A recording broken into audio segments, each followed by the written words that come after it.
We got Ryan. What kind of intro is this? Well, you got a bigger boat than me. I gotta bust your balls, dude. And Bog likes them almost more than me. Almost more than me. So, guys, we got Ryan Salzman, guide at Lake Guntersville, TVA Epic Guide. We are going to quiz him because guess what? Tournament fishing isn't dead, surprisingly enough, and it's actually a good feeling, dude. Yeah. So we have probably one of, I think it is almost like the first event coming to, we're actually where we are, Lake Pickwick, in I think like a week, few days, whatever, dude. But it's a Toyota Series, which is like the old Costa, I think. Is that what it is? It's the old Costa Series. It's the old Costa. So we are going to run through a little fishing report for Lake Pickwick because he just lost like 2 giants and caught another big one on a guide trip, and I'm just trying to follow in his footsteps. So stay tuned. Lake Pickwick fishing report. If you're fishing the Toyota Series, you need to see this.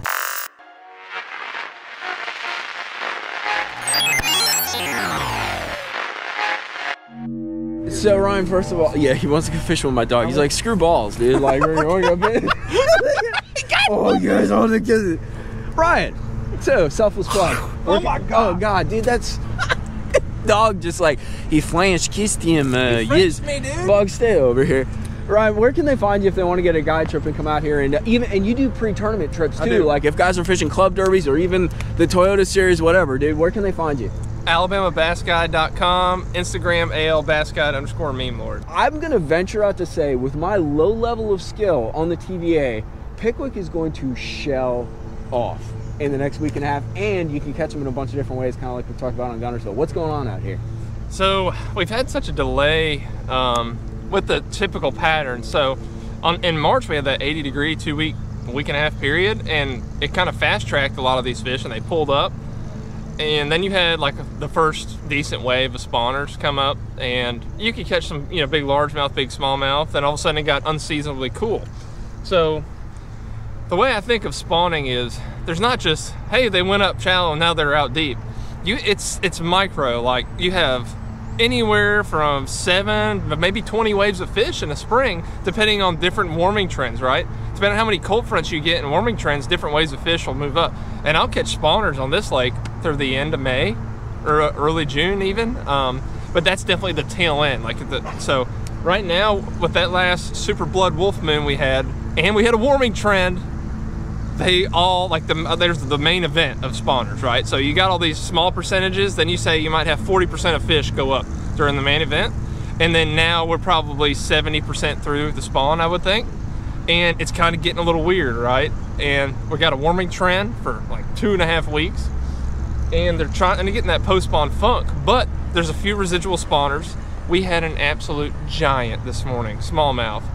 Freaking, it was so shallow they dropped the water. We had to throw like some wacky rigs, and he's never really caught a smallmouth on a spinning rod, and he just wasn't keeping him out of the rocks, and they dove under the boat and just broke him off, man. And I just sat there with my head, because it was a between 6 and 7 pound smallmouth. And last trip we caught a 728, so I mean they're up there, but that's about to go away, and probably 2 or 3 days I think for the last little bit of that, and then full-blown shad spawn. And I think that transition into the offshore ledge fishing. And some fish go straight out 25 foot of water. It's the craziest thing on these Tennessee River lakes. But definitely be looking for the shad spawn. If it gets hot really fast, the shad could spawn really quick, and then it'd be over by the time the event starts. But I think there, and then mayfly hatch is a player too. Might have that first round of mayflies. But there's definitely gonna be a lot of fish still shallow. There's no way that all of them leave, because with these main spawners, you're gonna have a ton of fry garters, you know, and there's a ton of grass on the lake. That's something that we're not really used to this time of year. So last year, this time, we had 0 grass, it was bare bottom bars, bare bottom everything. And now we have this thick, lush hydrilla and a little bit of coontail. The hydrilla is thicker than I've ever seen it for this time of year. So I really don't even know how it's gonna play out, because we haven't had this situation with this unseasonably cool spring and a lot of grass. So it's probably gonna be in new patterns that win the upcoming Toyota Series.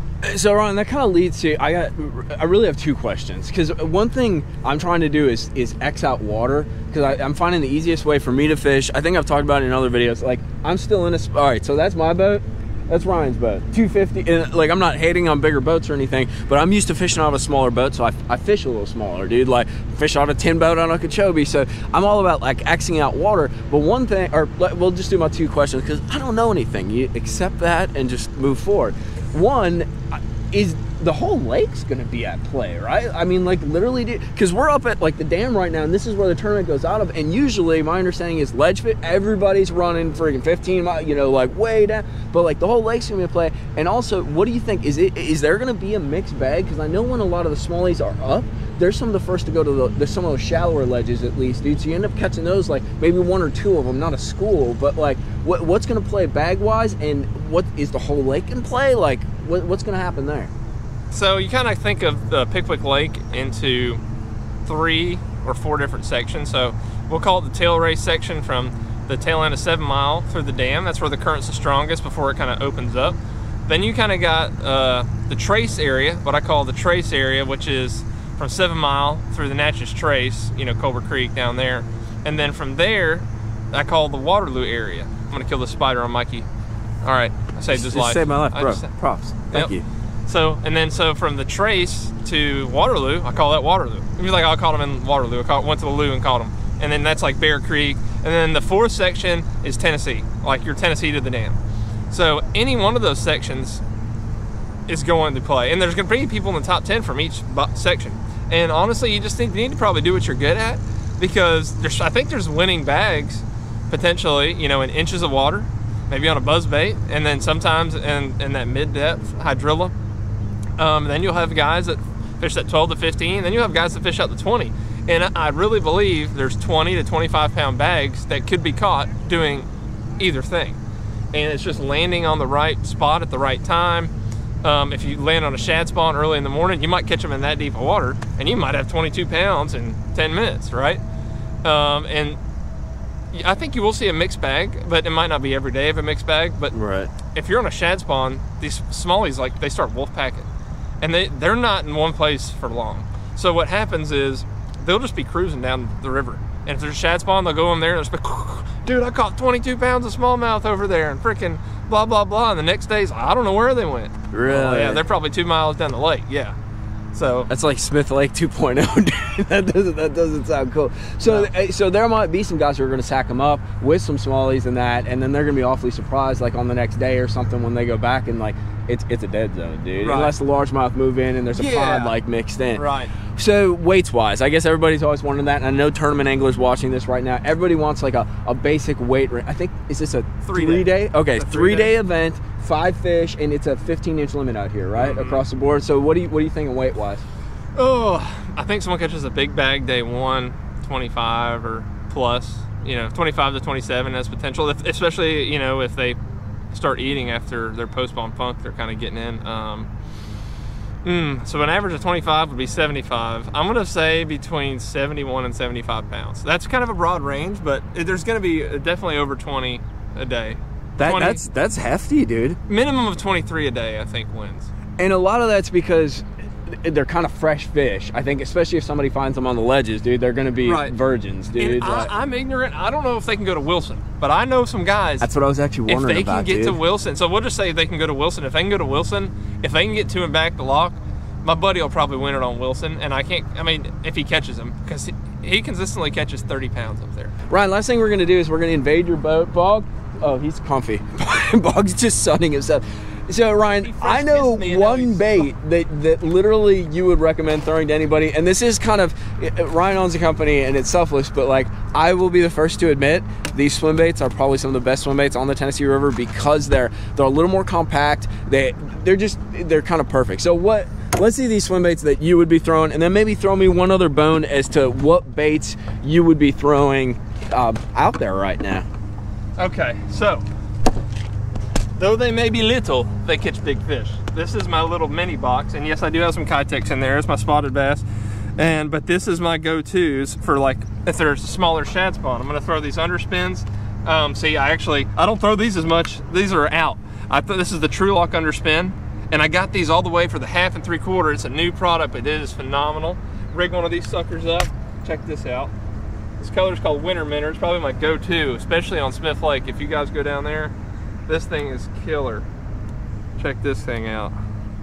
It's a bad dude. Always stay in that hollow cavity, right? Mikey thought I was gonna pull out a big one. Nah, dude. I kinda did. A lot of the shad are small, but this is something I throw it on 12-pound test, and I won't boat flip them on it, but push and twist, right? Make that head real fat on that little bait, and so the spring gets all in there. Just push and twist. Push and twist. And what I really like about this is when they bite it, they get the hook, and when you can absolutely burn this, and that tail is just, and when they're chasing them on the surface, I'll throw this out there and just burn it 2 feet under the surface, and they will munch this thing.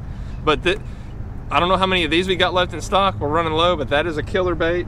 And then secondly, this is kind of my go-to. This is a crankbait I was catching the other day on a trip. I just threw it in there. That's a hard. Cool. This is a really good bar bait. Look how chewed up that thing is. That is awesome. That's a freaking, and then also that's a really cool weight transfer. Listen, you hear that?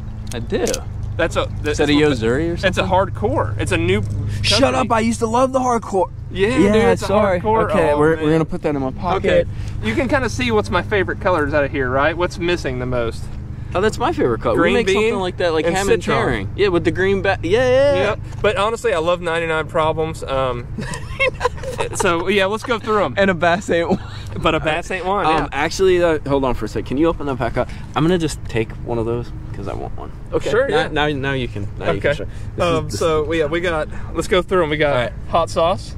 Okay. Citron. 99 problems. Green bean. True blue.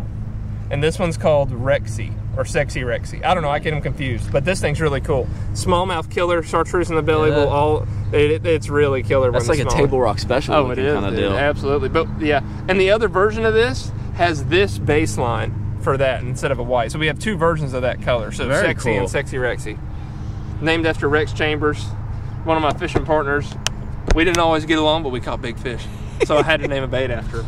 And then you just put that on a jig head and pretty much, and I think that's what's kind of cool with the swim bait is like really with what's going on, they're eating shad for the most part, except maybe super skinny if you're throwing a Ned head or something or out deep on a ledge, but like you can put a jig head, different weights, fish it anywhere from 6 inches down to that 25 foot he's talking Absolutely. about. And one last bait I'm going to give you guys, there's going to be, we have a lot of willow trees and stuff like that. When the shad will be spawning on them, this is called the Shiver Glide. And it's a lot different than a fluke in the sense that it's in the name. It glides like crazy. You know, I'll rig it up just like your standard Texas rig. And I was catching them on Gunnersville, and this one has braid on it. Throw it over the grass, skip it under docks, wherever the shad are spawning.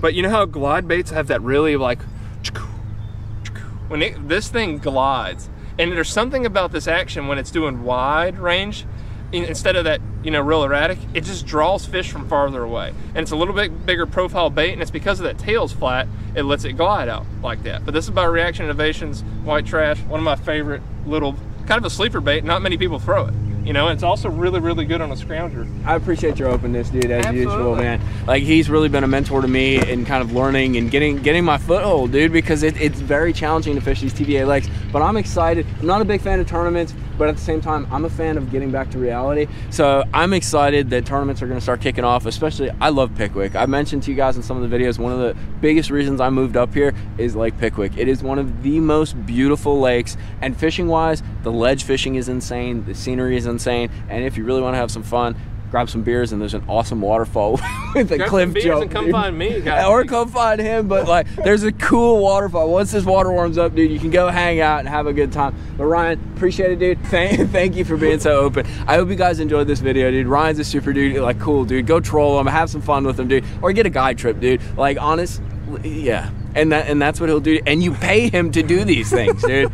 That's what's wrong with the world right now. But hey, I hope you guys are being safe, getting back to reality, because dude, fishing keeps us sane, and there's gonna be more and more of it, especially with the great weather and tournaments kicking back in. So throw me a like if you enjoyed this video. If you're fishing the Toyota Series, good luck. Hit the subscribe button and go check out Ryan, dude. We are going to you ready? Well, you got a trip. I'm going fishing. Bog's waiting for me over there. Tight lines, guys. We'll see you back out on the water.